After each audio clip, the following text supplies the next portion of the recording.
Hey everyone, I hope you are having a wonderful day so far. I am just dropping this special little clip into all the episodes. So, no matter what episode you're listening to, this is actually pretty current as of July 2024. I wanted to come on here and just say a big thank you to Earworthy because the Life Shift podcast was just named the best overall podcast of the year in the first Earworthy Independent Podcast Awards.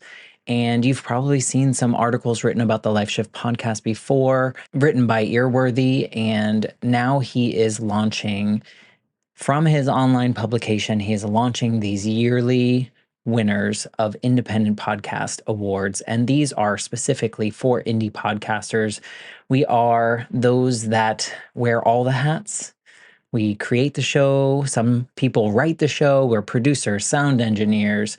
We troubleshoot all the tech. We do any kind of research if we need to. We host the shows. We distribute the shows. We do all the things that relate to our shows because we love it.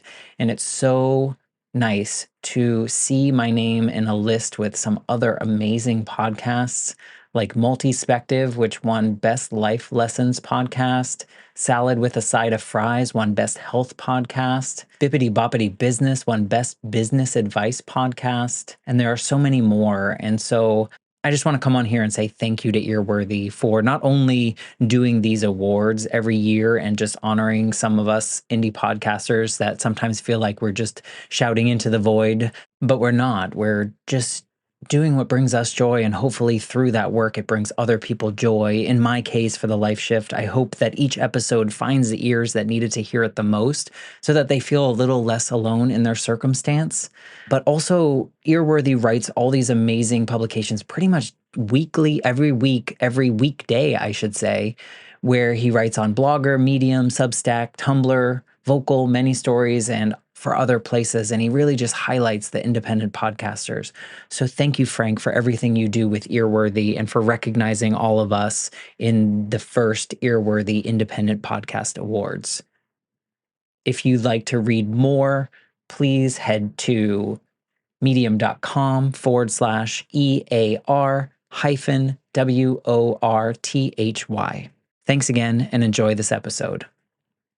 So I showed up and I just got this encouragement, which was let go. Like, stop trying to control everything.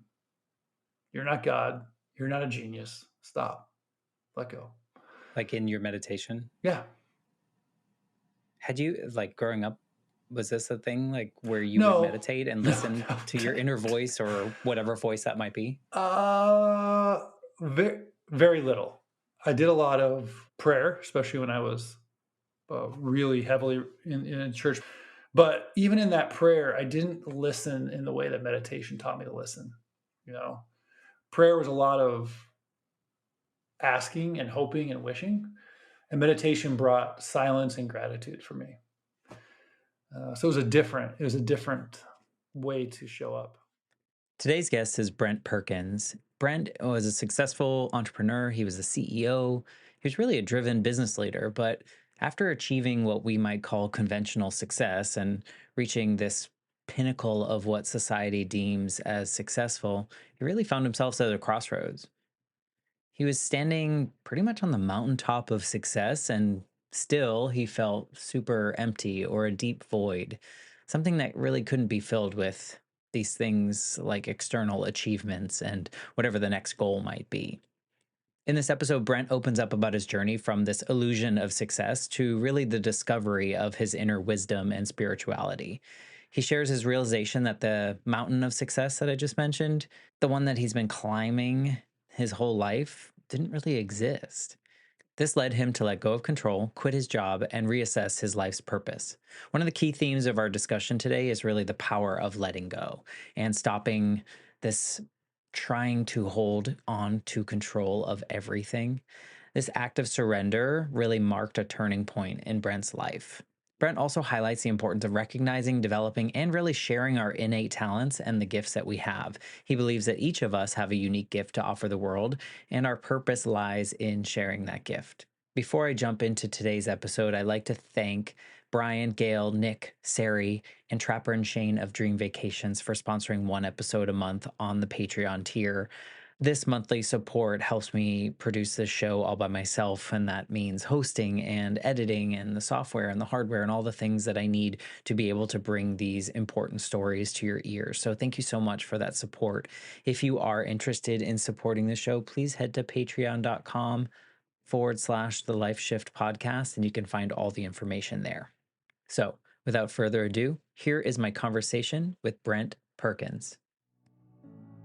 I'm Matt Gilhooly, and this is The Life Shift, candid conversations about the pivotal moments that have changed lives forever.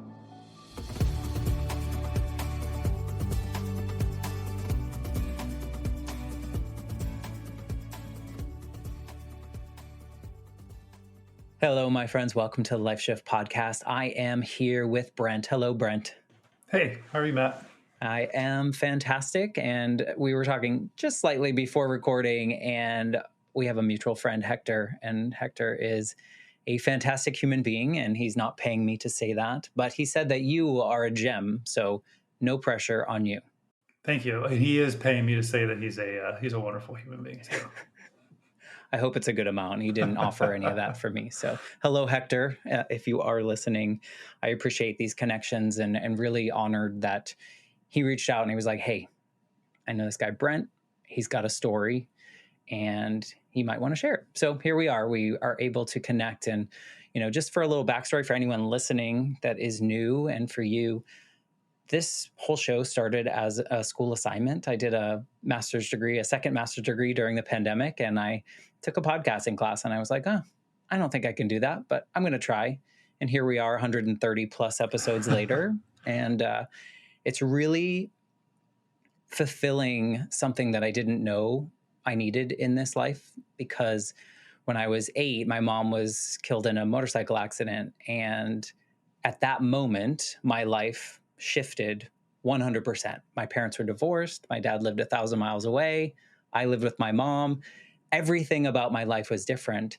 And it was late 80s, early 90s, and not too many people were talking about grief or helping kids. It was just like, make sure he's happy so that, he's happy, and not really figuring out the underside of that.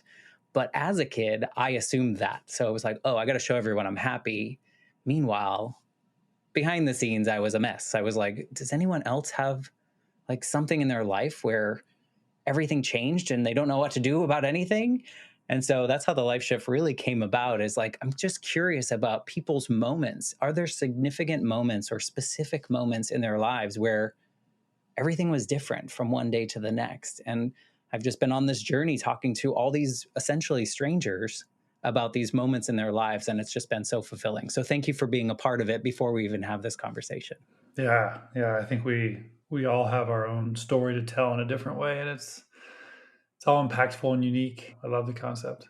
Yeah, it just, I think, how lucky are we, or am I, to be able to have the opportunity to reflect back on those moments and see, oh, wow, what did it teach me? It wasn't all bad. Like, the moment itself was bad, but growing from that and the things that I've learned because of that and the people that I've met because of it, there are some silver linings in any moment that we have, whether that's, a super negative traumatic experience or something that is positive that we've created in our own sense. So I love it. To get us started, maybe you can just kind of tell us who Brent is right now, like without giving away too much of your story, but maybe you can just tell us about who you are right now to kind of situate us. Yeah, I find myself in this second season of life. Kind of climbed one mountain, fell down part of it, climbed back up, and am really embracing the next mountain in front of me. And I find there's a lot of us in this, 35 to 55-year-old age range that are questioning, what's my purpose? What's the meaning of life? What do all these struggles mean? Did I make the right choices? How do all these lessons come together for me? As I've synthesized this in my own life, it's come through in a very interesting way. I've shifted from building this entrepreneurial career, owning and running businesses, being CEO of 2 different companies for just over a decade, to a very different life of one where I am sharing wisdom And I guess you could say I'm on a mission for permission. And what I mean by that is I have nothing to tell people or to get them to do or to teach them.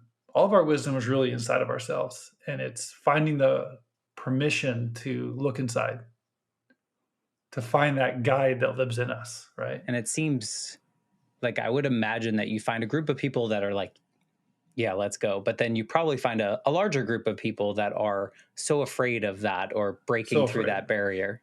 Yeah. Yeah. I mean, I was one of those for the first 40 years of my life. So, Yeah, I think we were trained that way. I think that, society kind of brings us up in that sense of, I often talk to people about this kind of like checklist life of like, you graduate high school and then you're supposed to go to college and then you're supposed to graduate and get a good job and then you're supposed to get promoted and then you're supposed to get married and buy a house. And, like everything was like this chasing success until someday you realize, wait, the next thing is not bringing me that. yeah. Now what? Now what Yeah. do I do?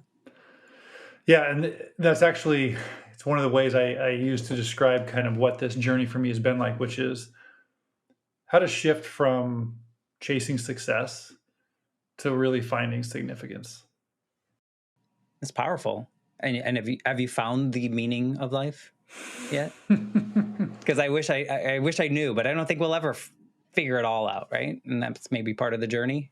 Picasso has this quote, which I definitely use as a baseline for some of the conversations I have, which is the meaning of life is to find, develop, own your gifts, right? Your innate, I'm expanding now my own words, but like your innate talent, your God-given specialness, right? And the purpose of life is to give it away. That doesn't mean for free, and that doesn't mean anything except that we're meant to be in tribal and in communities and sharing with each other and supporting each other. And it's I believe, I really do, that we all share that same purpose, which is we're meant to give that part of ourselves away. And I'm going to foreshadow here a little bit. We get it backwards though. So it goes find choice in life, which is our superpower. Then really step into the meaning of your life, like own that gift from God or the higher source, whatever you believe it is, but you've got this innate talent, right? Own it and develop it. And then once you've done that, once you've chosen you and you've developed that, give it away.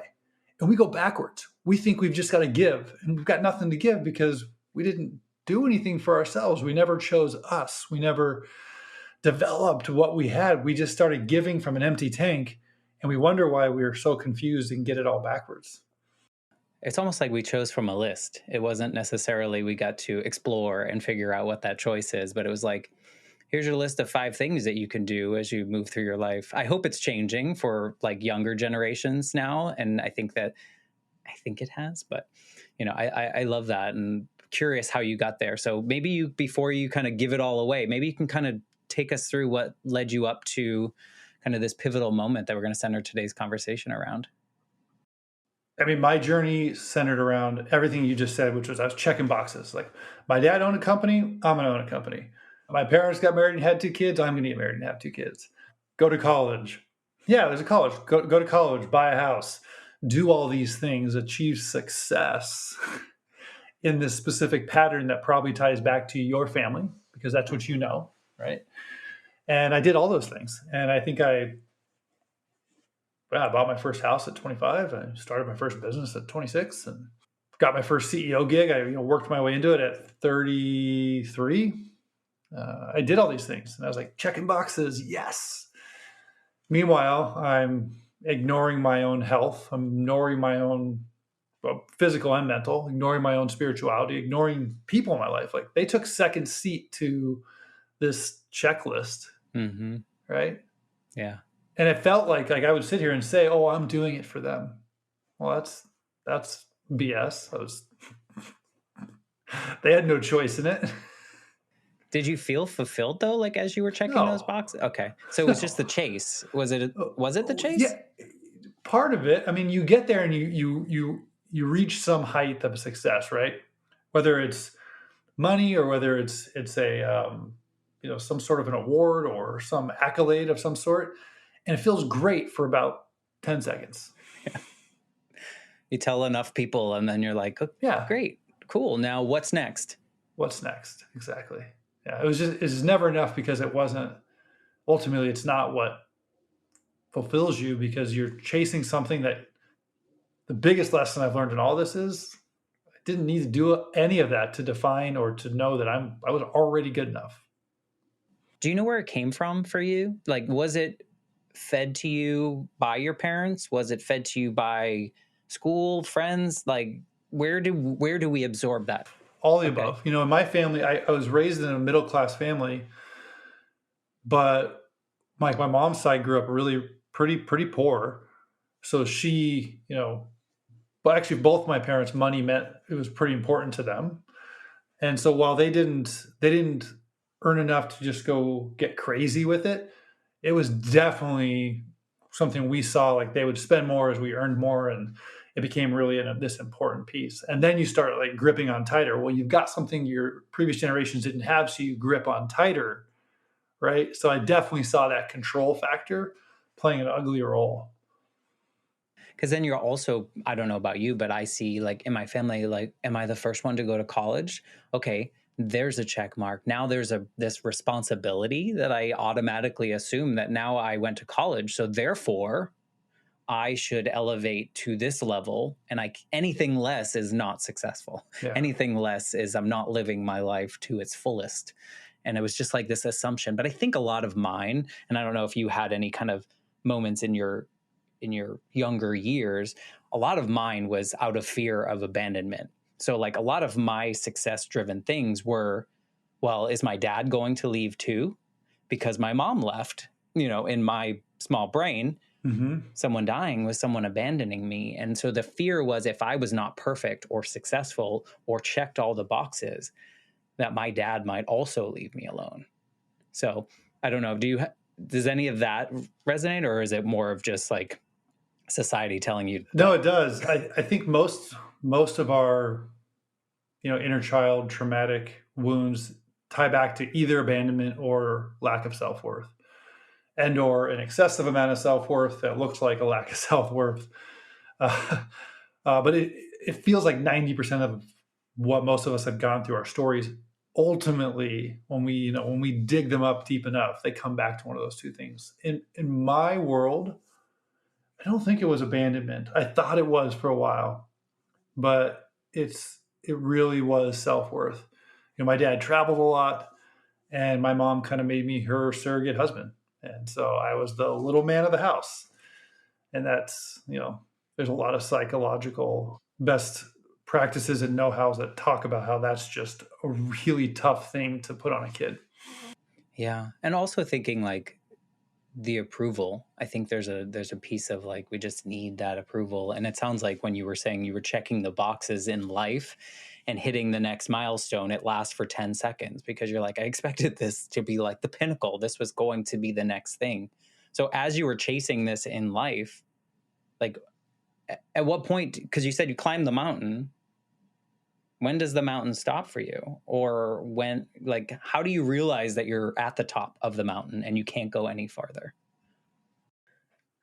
Yeah, the answer to that is different for each of us. For me, in my journey, after becoming a CEO twice, having been with both companies for over 5 years, gotten on the Inc. 5000 list, seen different levels of success. Like there's always more. There's always more money. There's always something that's bigger, but that's not necessarily higher up the mountain, right? It's chasing a false ledge, so to speak. And what is the top? Where I sit today is there's no such thing as some top, right? That it's all a false construct we bake into our story. Yeah, I'm just thinking like, I think of what we're talking about, like this society, like you just keep chasing, but we always had like the top of the mountain just keeps like maybe the clouds are in the way and we just think the top is like continuing to go. Yeah. But at some point, a lot of us hit this point where we're like, I don't want to climb anymore. This is exhausting and I'm really not getting anywhere. It just feels like I'm on the same spot. Like like climbing a sandhill or something. You just like take one step up and then you end up four steps back. Yeah. I mean, what I ended up realizing is that I was in some sort of 3D sphere looking at a mountain on a treadmill, and none of it was actually even there. Like a simulation, like you were just, Yeah, there is no mountain. There's nothing for you to climb. yeah. What I believe we're here on earth to experience life, to hone our gifts and to give them away. And none of that has you climbing any mountains. Like you're born with it. It's owning it. It's stepping into that choice and then sharing it with those around you and supporting everybody. And there's no mountain involved there. Was there like a moment that slapped you in the face to let you know that? Like, did someone say something that finally triggered something in you? I'd been on this path. So I went from like really, really the pendulum was all the way over into like deep Christianity when I was growing up. I think I got a plaque my junior year in high school that said church member of the year Wow. because I started, discipleship groups and gave a lot of time to different mission trips and things like this. And so in the latter part of college, I mean, I swung the pendulum all the way over to, all right, we're going to try everything, do everything, and screw everything I got taught when I was growing up, right? I'm just ditching that stuff and almost all the way to atheism. And then finding this middle ground is like, life in so many ways is this pendulum swinging back and forth. And I sit in this place of deep spirituality today.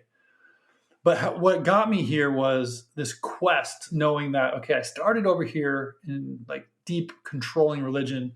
I took it all the way over to here. Neither felt good. I knew there was something more. I knew it wasn't just me in this one lifetime, it was bigger than that. So I started studying ancient archaeology, looking at things we can't explain, the pyramids or like the 25,000-year-old cave paintings in France and these older cultures with a lot more depth than we give them credit for because we don't understand. We think that we just went from agriculture to, a more industrialized society 5,000 years ago. Well, there's different stories there. Like what was behind it all? So I just had this quest for knowledge and saying like, what's really our story as humanity? And as I got into that, it didn't serve me. It wasn't helping my day to day, right? And as I continued to climb this mountain, I shut out my kids, I shut out my wife, I shut out my friends, I shut out me. And it led to me getting divorced, which led to me doing some really, really deep soul searching. And that led to me ultimately quitting my job and stepping out, needing to reassess what was I doing in life. And I had started a meditation practice at that point, and I was sitting in meditation, and I got this calling about 15 months ago to write a book. And at first I looked up and I was like, you're crazy. No, thank you. Like it was never even. No. Okay. I'm not a writer. I had no content. And the next day it was like, you're going to write a book. I was like, I don't want to. I got to go find a job. I got kids to support. I don't have time for this. And the third day was actually New Year's Eve day. It's like, you're going to write a book and here's the title. So I journaled the title and I sat with it for about a week. And I finally decided to research because I was listening to a Tim Ferriss podcast. And I was like, you know what? He did it. He chose the software. I'm just going to try it. I think like him, let's just give this a shot. Spent 3 weeks like constructing a really smart outline, trying to just be like, I'm so smart and witty. And yeah, that failed. Another lesson. So I showed up and I just got this encouragement, which was let go. Like, stop trying to control everything. You're not God. You're not a genius. Stop. Let go. Like in your meditation? Yeah. Had you, like growing up, was this a thing like where you would meditate and listen to your inner voice or whatever voice that might be? Very, very little. I did a lot of prayer, especially when I was really Church heavily member of the year. in church member of the year. But even in that prayer, I didn't listen in the way that meditation taught me to listen.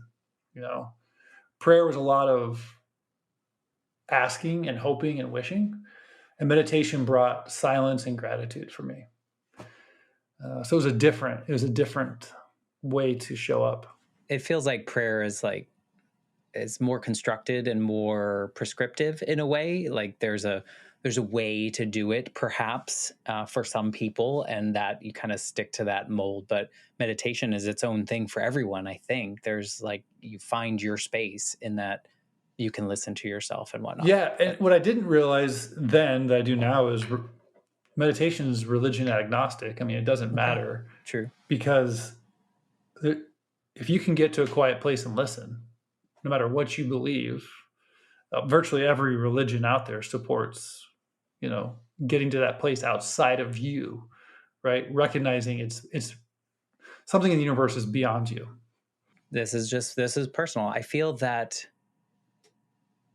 there is in my mind, the difference in meditation and prayer is I feel like there's this expectation that has to happen in religion because you're expecting God or you're expecting whoever to respond or connect with. Whereas in meditation, it feels more silent, more like internal, more you.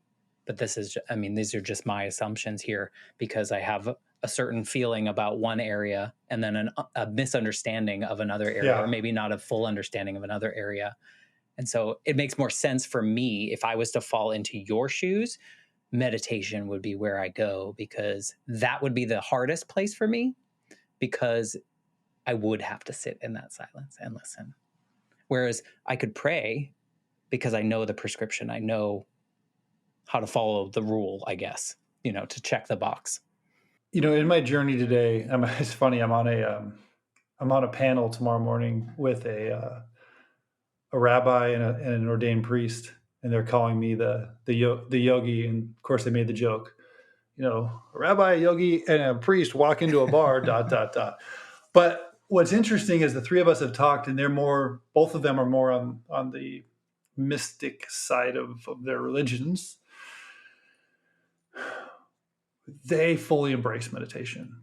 But I would agree with you that there are a lot of different versions of different religions that cull it down to this kind of prescriptive piece, which it feels like that maybe for a lot for the masses because it's easy. But there's a depth to it that can exist. So I don't want to preclude that for any religion because I've seen them all. I've seen them all include it.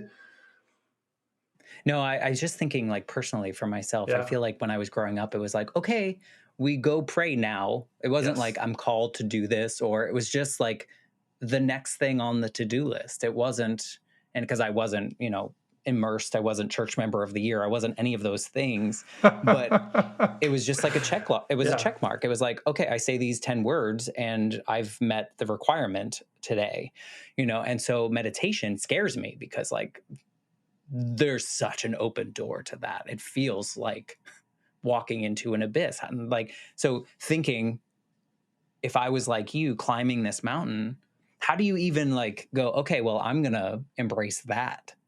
Or was it just because you fell down the mountain a little bit with your circumstances that you're like, this is just another opportunity?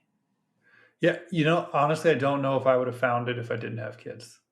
It was too easy to use alcohol, use cannabis, use dating, use sports, use TV. I mean, there's so many Distraction, ways to just basically. distract and numb. Yeah.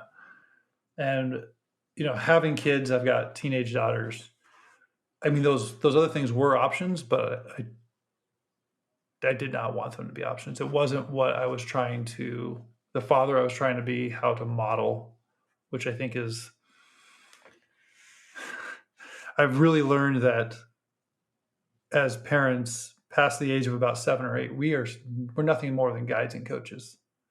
Like, neurologically, their brains are done and locked into their systems. They're programmed, and it's us guiding them, like putting up the bumper lanes. And when you go bowling, right, they're on their own. Like, they're throwing the ball. That you can't stop that, right? You can try. We can get mad. We can yell, but they're throwing the ball, and we're just the bumper lanes to make sure they don't crash and burn and die. But they're gonna fall. They're gonna slide down the alley. They're gonna drop the ball on their toe. It's just gonna happen. And I couldn't step into that role as the guide, as the not even a coach, just a mentor, if I didn't change what I was doing. And I had to do a 180. So I was willing to try whatever.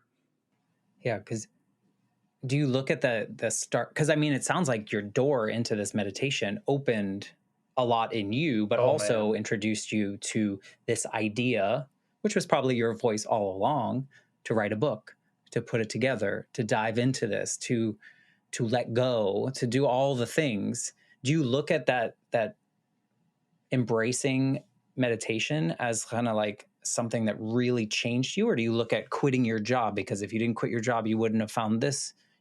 Hmm. What do you see as like more of like you turn the corner? For me, yes. One of the things I teach today, because I that spawned a lot of different modalities. I'm trained in different breath work and different mindfulness and gratitude in a couple different meditations. And I'll teach some of these different modalities because the biggest thing I've learned in life is that, and what I wrote this book about was how to step into your personal agency, how to retain choice. And I mean choice at every level, choosing ourselves in every decision.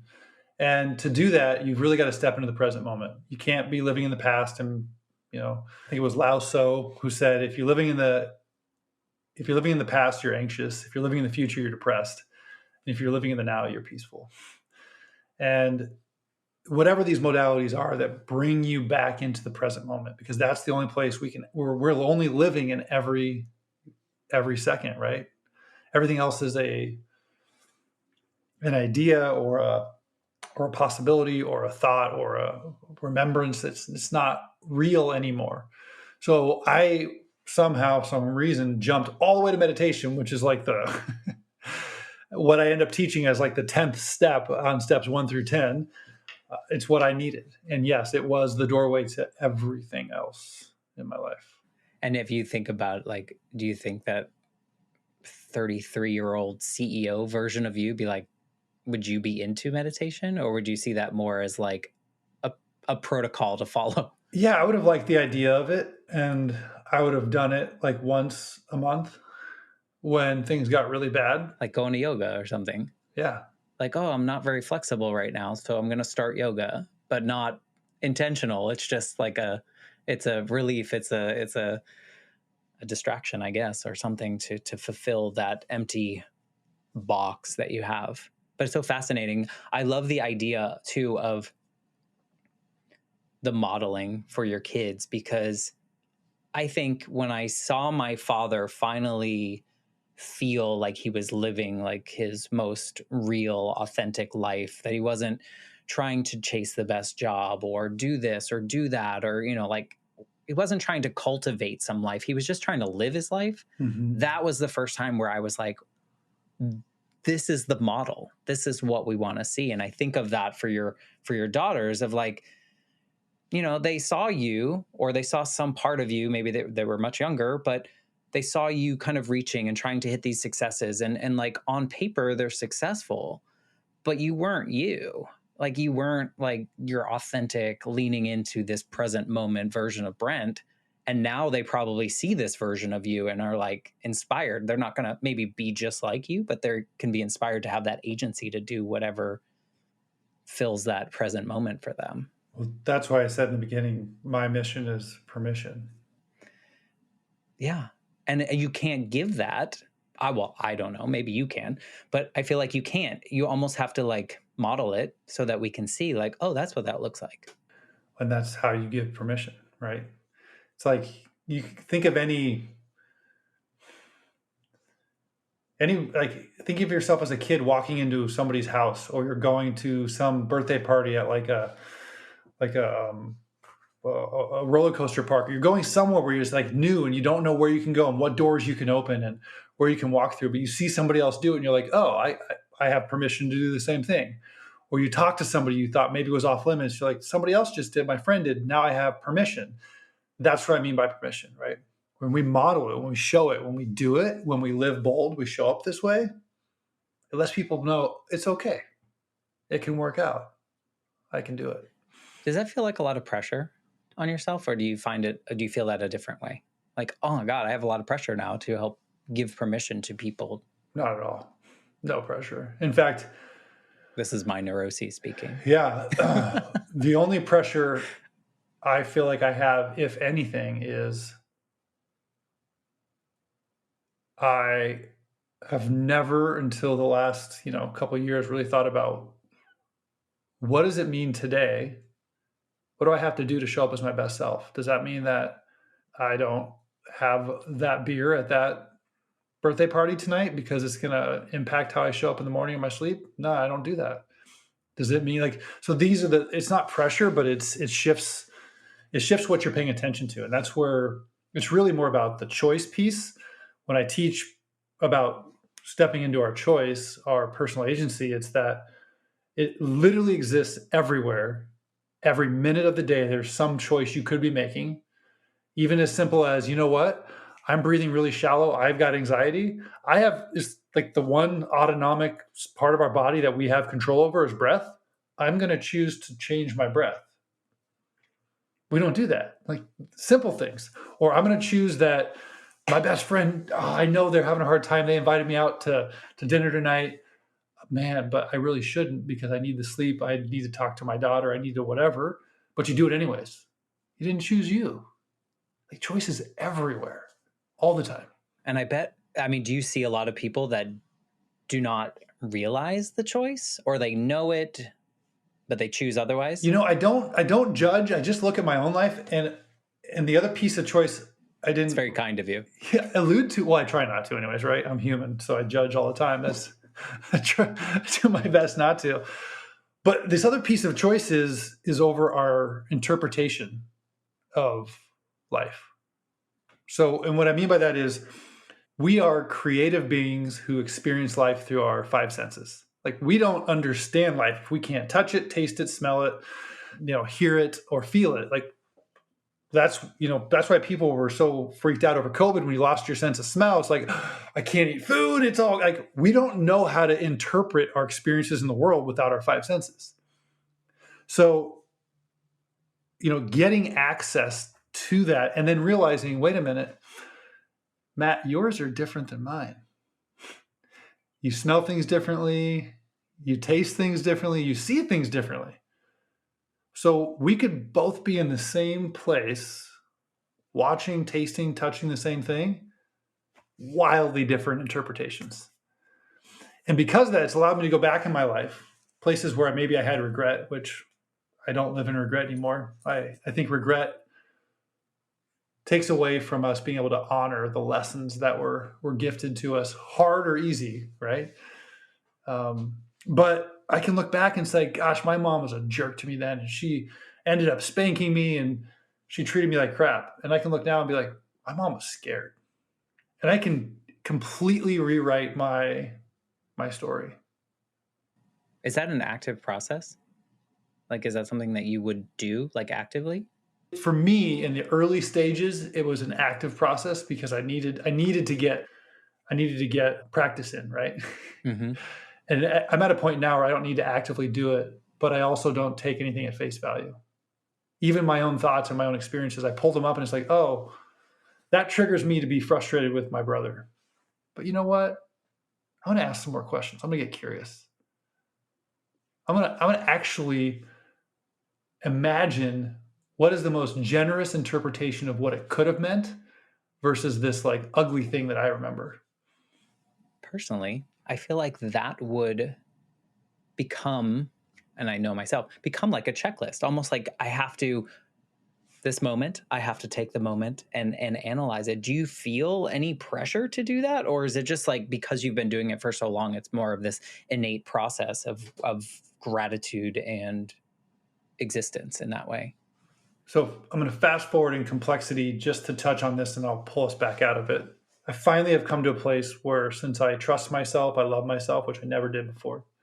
And I sit in this place in my own spirituality that I realize we're all one. We're all the same energy source.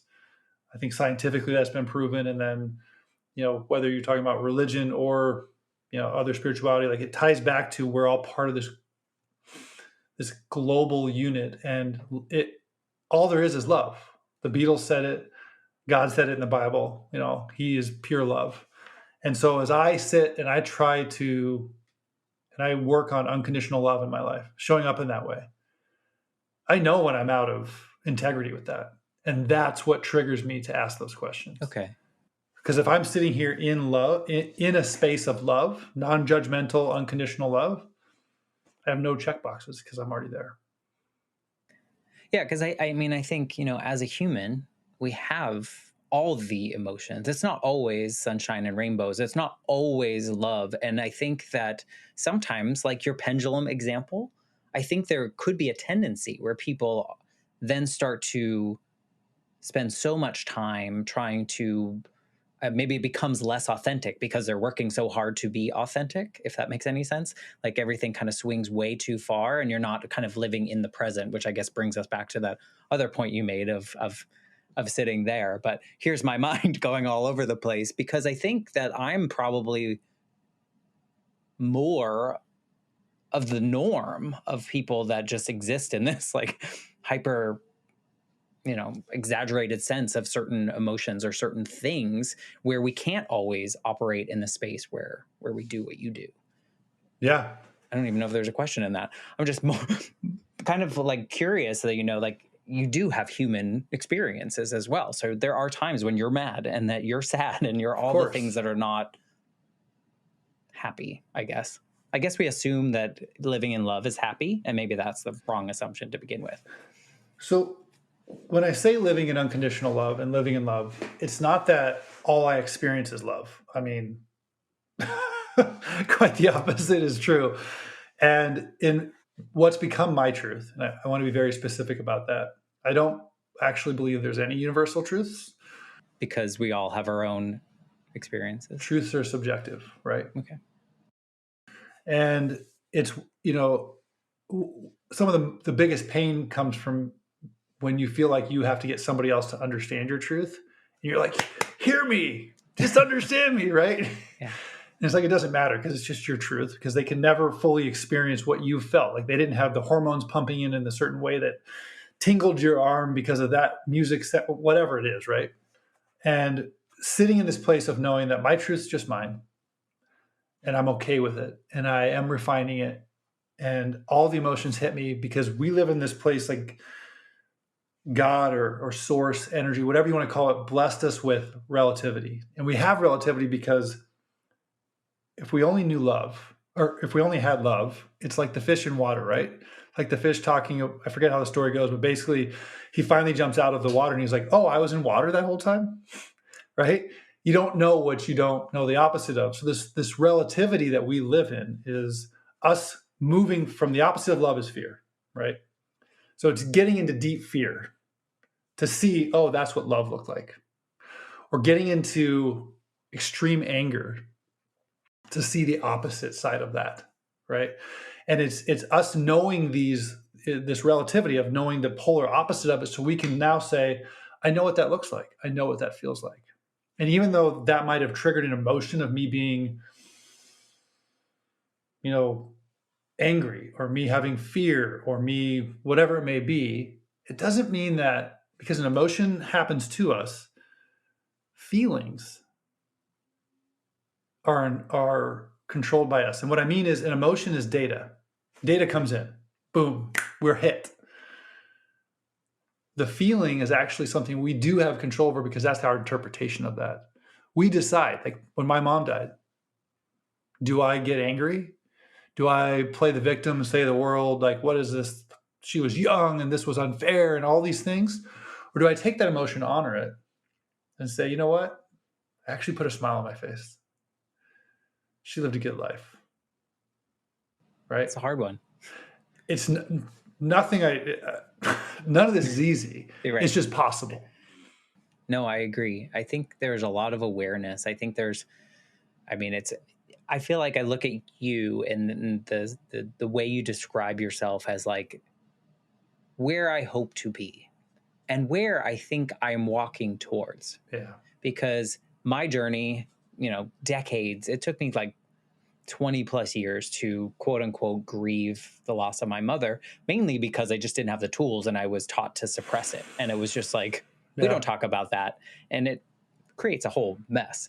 But where my journey kind of started to align with aspects that you're talking about is when I realized that so much of my life, I was operating as that 8-year-old out of fear that was going to happen again. Mm-hmm. And all I was going to do was try to protect myself through that whole thing because that was the feeling I didn't want anymore. once I had that awareness that I could control that and I could control my choices, like you were talking about, and have agency over the things, everything started to unravel in this nice way of getting rid of that and moving through into the next thing. So that when my grandmother, who basically became my new mom, when she got diagnosed with cancer and we were facing her end, I felt those feelings that you describe of, this is sad, this is terrible, this is the worst thing that I have ever seen. But everything that I got to do with her brings those smiles to my face. And so I was able to have the final conversations. I sat with her for her last 96 hours of her life because I knew that's what I needed to do and that's what she needed from me. And that was going to make me happy in the sad, like in a sad moment. And so I think so much of this comes from just being really in tune with how we are feeling and how that makes us feel and how that affects, the choices that we make and how that affects like our being, if you will. So I feel like I'm walking down the path towards where Brent is right now, but I'm somewhere in between. I call it the oops loop, where we get stuck and create so much pain for ourselves. Is that emotion comes in, and most neuroscience data shows it's like 75 to 90 seconds. If we sit with it, if we allow it through, and we don't judge it and we don't try to categorize it or compartmentalize it or shove it down, if we let it come through, and it's whatever state it comes through in, it's gone. Like the initial, like it kind of bursts, like a bubble coming up, like when you get in the spa or the water and like something comes up from your bathing suit, it just bubbles to the surface, it just pops, right? Versus, you shove it down and you're creating, some sort of like Yellowstone level, Old Faithful geyser of just ready to explode. Yes. And when I say the oops loop, we can, there's 3 parts to our brain, and we can, everything kind of comes into our mammalian brain, our hypothalamus, and we can choose to just let it sit there and say, oh, I've got an emotion. Here it is. Mm-hmm. Or we can fight or flight it, which moves it down to our brainstem, which is our, natural 100,000-year-old, million-year-old reaction to things to keep us safe. Or we can move it up into our prefrontal cortex and start thinking about it. And what happens there is that's when we shove it down and we think about it and we create a new emotion. And that's what I call the oops loop. It's this evil loop of emotion. I'm thinking about it, I suppress that one, and I create a new one. And it just goes on. And for you, it was 20 years, and some people it's longer, until you finally start to just let this go here. Is it weird to think back to the old version of Brent? Like the chase that you were in, that kind of success loop, if you will? The question I get most often is, do I have any regret? And I kind of addressed that already, which is I have no regret for anything. And I learned lessons, and I choose not to live that way anymore. I think more than anything, I feel a little sad for the person I was then, to realize all of this was always available to me, and I didn't realize it. Just didn't know. And that was my lesson. So yeah, I always look at that as kind of like, well, would I have gotten here had I not done all of that? Had I not made that, what maybe at the time or shortly after I realized was a bad decision, or I called it a bad decision, had I not done that, would I be where I am now? Would I know the people that I know now? All these things feel like they kind of brought us to this particular point. Like had you started meditation right in college, would you have come across the idea to come up with a book, to write a book, to put, right? So you kind of had to do it. I look back at this with regards to my kids and go, when my kids saw some really, really ugly sides to me, right? Yeah. And now they see today, and they see me talk about it and apologize and honor it. And I think the thing we don't teach our kids or the next generation, however whatever your involvement is with it, is that life's about failing. Like that's how science works. You create a hypothesis, and then you fail trying to recreate it 20 times, and then you figure out a way. Life's no different. Like you can't win at every stage of life or pretend like you do. Like let's stop. Let's embrace failure, And instead of hating it, say, cool, one step closer. It's like it has the wrong connotation. Yeah. Like I feel like we look at win and fail as these like polar opposites, but I think they're just like, I mean, we need to look at them differently because they're just lessons, right? They're In just both lessons. cases. Yeah. Like even winning is a lesson, right? Like we don't always have to fail. I mean, do we? I hope not. I mean, I don't have the answer to that because I don't know, but it feels like there's a lot we can learn from winning depending on how we deem a win. Like if we worked our tail off because we cared, we did this, we did this, we did this, and we quote unquote won, there's something to be learned there. There is. And you just nailed it, which is it's what is your truth? What is your story that you tell yourself about what winning is? Because if we get rid of failure altogether and we say, hey, I want to go learn to play pickleball, and you go out and you get beat and you get beat, did you fail? Or did you actually you're winning because you learned a skill. You learned how to tap the ball. You learned to serve. You learned to volley. Or you learned you're not good at it. Or you learned you're not good at it. But the point is you're growing, you're experiencing, you're taking in data. Yeah. Isn't that winning like the whole time? Right. Yeah. Yeah. I think it's societal. I think it's kind of just this whole idea of that checklist. I think it's also that there is this binary of like winning or losing. And if you're not great at first, then you're not good, and I think that it's not true, but I think it was something that we absorbed for so long. Yeah. Yeah. I think that's a really dangerous lesson for any of us, or lesson's the wrong word. It's a dangerous statement for kids too, because those among us and those no longer among us that have created some of the most amazing contributions to society, if they'd believed that statement, we wouldn't have a lot of things that exist in our world today. But I also think that to your pendulum idea, I think there was a lot of times, maybe not now, but there were a lot of times where everyone won or quote unquote won. And then we kind of eliminated the idea of failing in a sense too, which I think there's value on both sides. And so, in any case, I'm still curious, what caused you to quit your job that day? Because, I mean, at that point, you were winning, technically, on paper. Yeah, so, sort of. In that particular place, we had won and failed in that business and taken it to the Inc. 5000 list, and then actually we're taking it IPO, and that we kind of got the rug pulled out from underneath us from a market standpoint. And it was a matter of digging down deep to reboot it with new investors and raising more money. And while it was all possible, I was spent. I was done. I knew I couldn't. You're like, I just did this. It was more than that. It was knowing that like this isn't fulfilling anymore. It's not fun. I don't like going to work every day. And it wasn't just the career. It was I'm not finding fulfillment in directing people and putting myself at the top of this, food chain and pretending like I have all the answers. I don't want to do that anymore.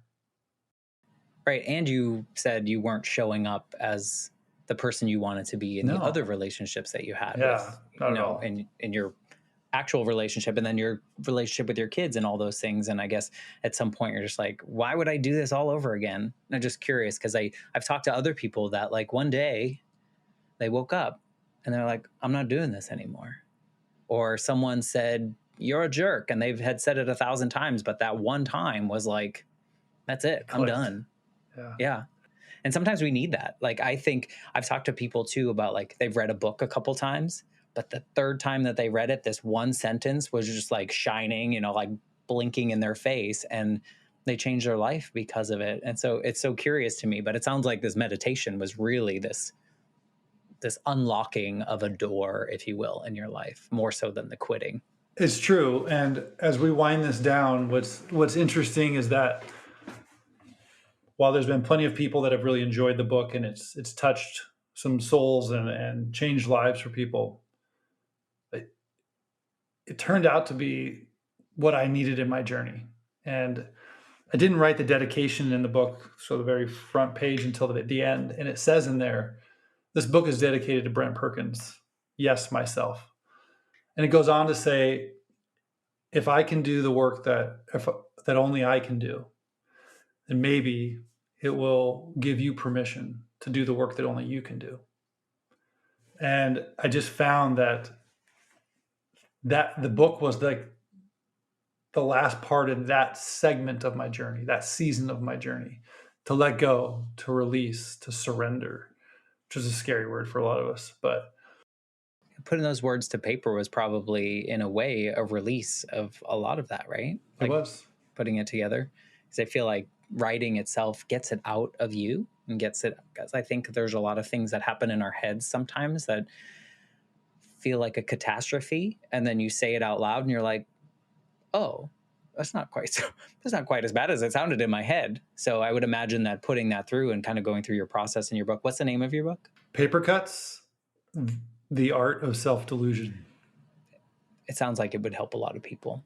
So truth to everyone, we know that I go into these without knowing too much, but it sounds like, it helps you, but also helps a lot of people.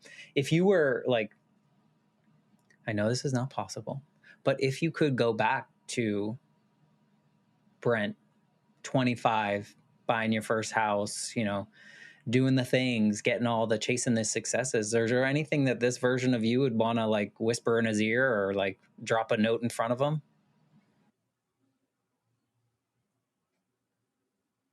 Yeah, it would be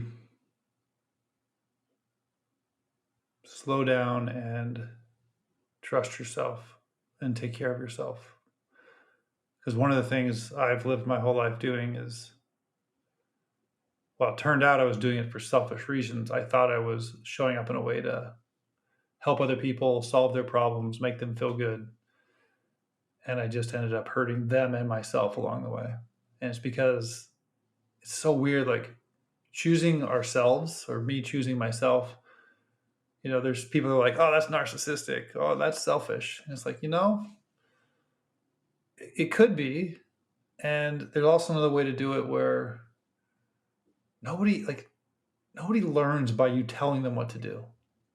Everybody learns by either reading or seeing or observing or experiencing and then making their own choice.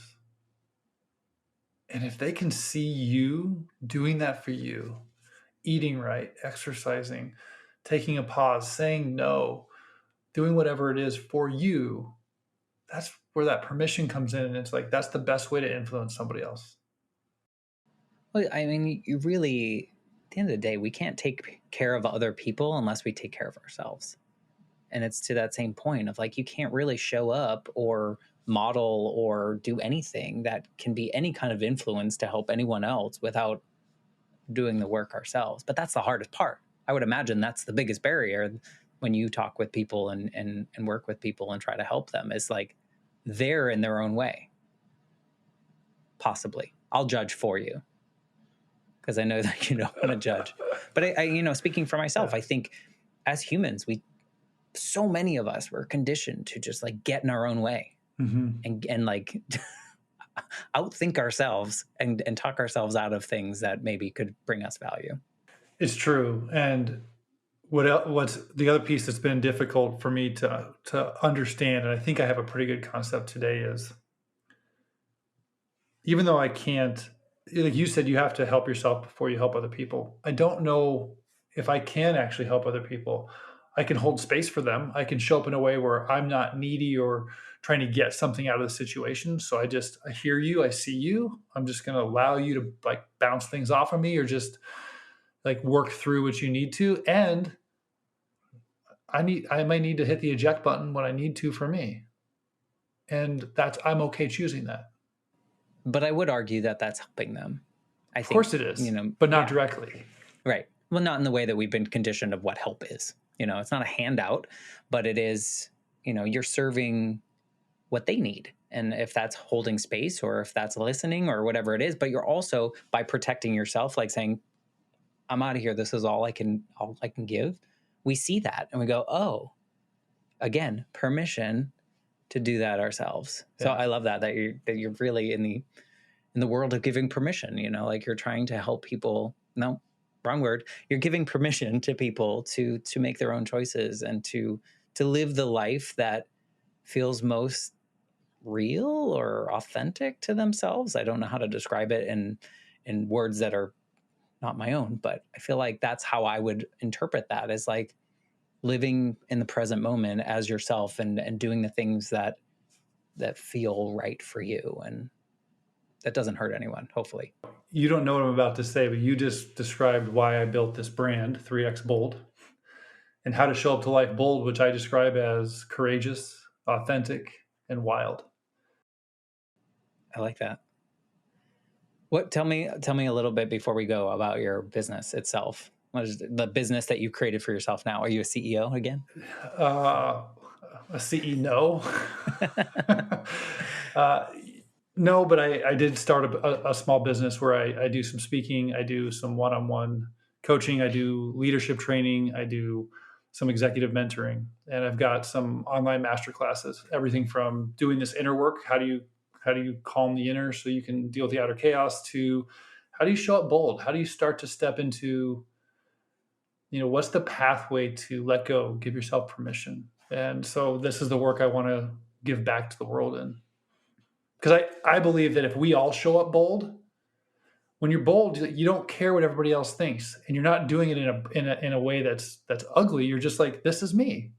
I'm so confident and comfortable with who I am right now. You bring your best self. I'm bringing my best self. We're going to be bold together. If we all do that, then we're kind of living in that love in that way that you described. If we all showed up in our best self all the time, I don't know if we could handle that. No, it'd be amazing. If someone listening now wants to like check out your book or check out, all the things that you offer, what's like the best way to get into your space and connect with you? The easiest way is go to 3xbold.com. Number 3, letter X, bold.com. But if you go to Amazon or Audible, type in Paper Cuts, it's going to come up. Did you read it yourself? I did. Was that a totally different experience? It was one of those things where I started looking at it and going, okay, I'm going to judge myself, and I sound horrible, and going, you know what? This is silly. I wrote this for me. I have to read it. I locked myself in my... Yeah, be bold. I locked myself in my closet for 2 days and just did it. That's awesome. I've heard a lot of people that read their own book and they're like, wow, that was a lot harder to read it out loud than it was to read it because of the way, I don't know if you share a lot of personal stories or things in it, but sometimes you're like, oh, that's hard to say out loud. And cathartic. So yeah. Oh, for sure. We will include that link in the show notes just so people can easily get to you and connect with you. And I encourage you, if you've listened to Brent's story and you're inspired by the way that he lives his life and the things that he chooses for himself, please reach out to him, connect with him, see what he's offering, read his book, all the things. It'll definitely be worth your while. And now that I've met you, I can read it so that now I can know information. But thank you for being a part of the Life Shift podcast. I really appreciate it, Brent. Yeah, thanks, Matt. If you are listening and you think someone else should hear this episode, please share it with a friend. I would really appreciate that. And I will say goodbye now, and I'll be back next week with a brand new episode.